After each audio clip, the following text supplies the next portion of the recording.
These brawlers are absolutely broken, yet no one is talking about them. This is the top 5 most underrated brawlers. If you like this content, do not forget to like and subscribe, and let's go to the top 5. Starting off, we have Griff at number 5. So, Griff, he can just deal so much damage. Like, I remember when the balance changes were announced, everyone was kind of going a little bit crazy on the Griff damage buff. Everyone was saying that he would become a top 10 brawler or something like that. And then everyone just out of nowhere completely forgot about him.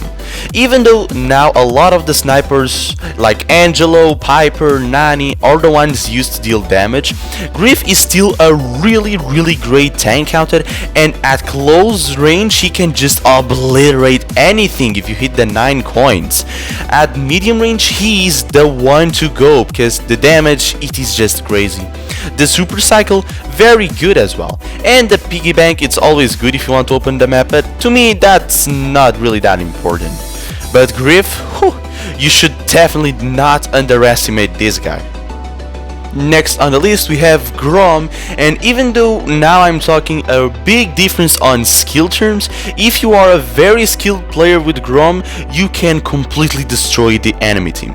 That second star power, the bonus 30% damage, if you can get the 30% damage more often than not, you can just deal so much damage to the enemy team. It's absolutely crazy how much damage can a Grom do from time to time, and the super, it is pretty darn devastating. Like hitting one super to 2 enemies, it is not only relatively simple, as it is very strong. Another important thing I would say, it is his gadget.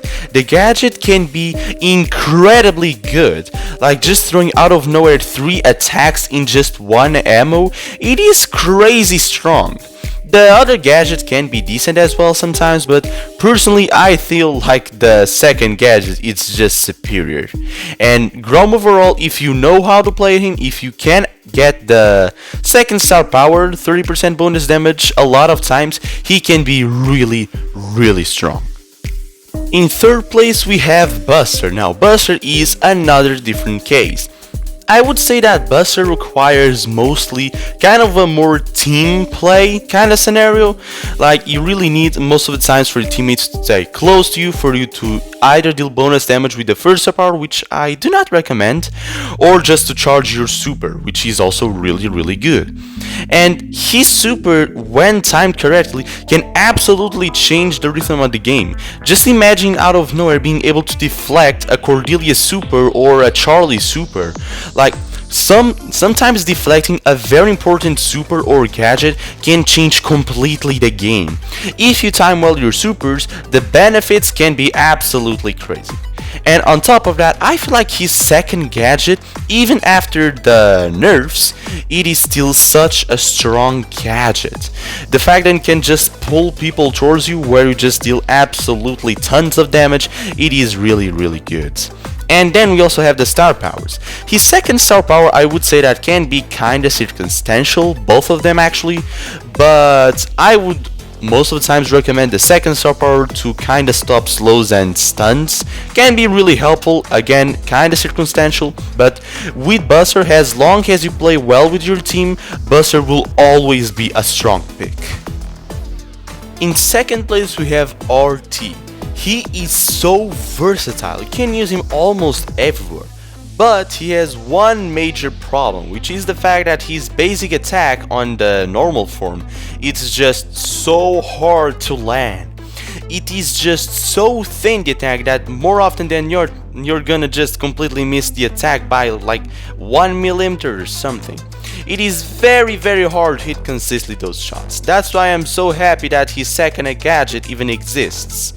Like the camera thing that just increases the damage that they receive by 1400, it is also very good. So even if you cannot hit the second attack, if one of your teammates actually lands the attack, at least you still deal the extra damage, which can be very good. And then you also have the split form, which just makes you deal massive damage to whoever is around you, especially if you can hit both of the Jackie parts, let's call it that. And I mean, it's just so much damage, and literally if you have the super, There is not a single aggressive brawler that can come close to you because you will just melt them, and they already know that. But in number 1, in my opinion, we have Stu.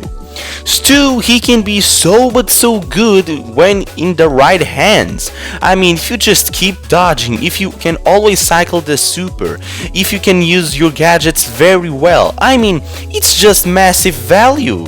And honestly, I am surprised that I don't see as much Stus anymore. Maybe it is because of Melody existing and she literally having triple Stu gadget, but now Stu also has a thing where he's super. Now the burning effect also gives you super, which I only learned that was a thing like 1 week ago, which is nice. And I mean, the value that you can get from both star powers, from both gadgets, and if you play well Stu, it can just be so good for your entire team.